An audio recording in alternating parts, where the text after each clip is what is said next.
ఆంధ్రప్రదేశ్లో పేద మధ్యతరగతి ప్రజలకు మళ్లీ కష్టకాలం వచ్చింది. ఏ చిన్న రోగం వచ్చినా వైద్యం చేయించుకోవాలంటే ఆస్తులు అమ్ముకునే రోజులొచ్చాయి. లేదంటే ప్రాణాల మీద ఆశలు వదిలేసుకోవాల్సిందే. చంద్రబాబు సర్కార్ తీసుకున్న నిర్ణయం రాష్ట్ర ప్రజల ప్రాణాలను బలిపీఠం మీదకు నెట్టేసింది.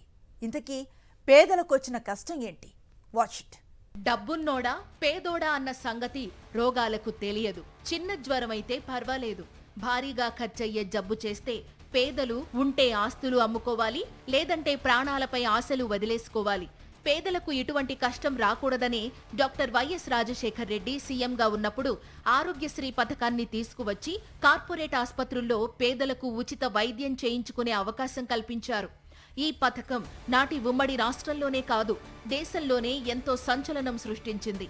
వైఎస్ఆర్ తీసుకువచ్చిన ఆరోగ్యశ్రీ లక్షలాది పేదల ప్రాణాలు కాపాడింది, కోట్లాది మంది గుండెల్లో నిలిచిపోయింది. గతంలో చంద్రబాబు నీరుగార్చిన ఈ పథకాన్ని వైఎస్ జగన్ సీఎం అయ్యాక పేదలకు మరింత మేలు జరిగేలా తీర్చిదిద్దారు. ఏకంగా 25 లక్షల వరకు ఉచిత వైద్యం చేయించుకునేలా మార్పులు తీసుకువచ్చారు. జగన్ హయాంలో ఆరోగ్యశ్రీ ద్వారా 45 లక్షల మంది ఉచిత వైద్యం చేయించుకున్నారు. ఇందుకోసం జగన్ ప్రభుత్వం 13,000 కోట్లకు పైగా ఖర్చు చేసింది. అయితే చంద్రబాబు ప్రభుత్వం వచ్చినప్పటి నుంచి ఈ పథకానికి తూట్లు పొడుస్తూనే ఉన్నారు. తాజాగా ఆరోగ్యశ్రీలో బీమా విధానం తీసుకొచ్చేందుకు నిర్ణయించారు. ఇక ముందు పేదోడి బతుకు ఇన్సూరెన్స్ కంపెనీల దయాదాక్షిణ్యాల మీద ఆధారపడి ఉంటుంది. ఇన్సూరెన్స్ కంపెనీలు లాభాల కోసమే వ్యాపారం చేస్తాయి. ప్రజలకు సాయం చెయ్యాలనే ఆలోచన వాటికి ఉండదనే విషయం అందరికీ తెలిసిందే. అదే చంద్రబాబుకు నచ్చింది. అందుకే ఆరోగ్యశ్రీ ప్లేస్లో బీమా తెస్తున్నారు. దీంతో పేద మధ్యతరగతి ప్రజలు వైద్య చికిత్సకు అయిన ఖర్చులను క్లెయిమ్ చేసుకోవాలనుకుంటే 1.25 లక్ష కొర్రీలు వేసి ఆ క్లెయిమ్లను తిరస్కరిస్తాయి. అప్పుడు ప్రజలకు జరిగే మేలేంటి? ఉన్న ఆస్తులు అమ్ముకుని ఆస్పత్రులకు డబ్బు చెల్లించాలి, లేదంటే ప్రాణాల మీద ఆశలు వదిలేసుకోవాలి. ఆరోగ్యశ్రీలో ఇన్సూరెన్స్ ప్రవేశపెట్టడం ద్వారా తలెత్తే సమస్యల గురించి ఏమాత్రం పట్టించుకోకుండా చంద్రబాబు సర్కార్ తీసుకున్న నిర్ణయంపై రాష్ట్ర వ్యాప్తంగా విమర్శలు వెల్లువెత్తుతున్నాయి.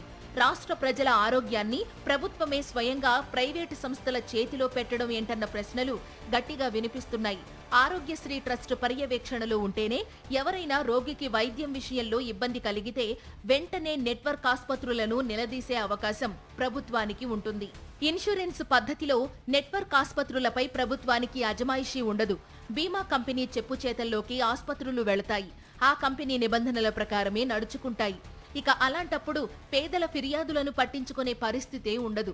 పేదలకు నష్టం కలిగించే అనేక అంశాలున్నా ఏమాత్రం పట్టించుకోకుండా బీమా కంపెనీల చేతిలో ప్రజారోగ్యాన్ని పెట్టడాన్ని అందరూ వ్యతిరేకిస్తున్నారు. ఈ విషయంలో ప్రభుత్వం పునరాలోచన చేయాలని డిమాండ్ చేస్తున్నారు.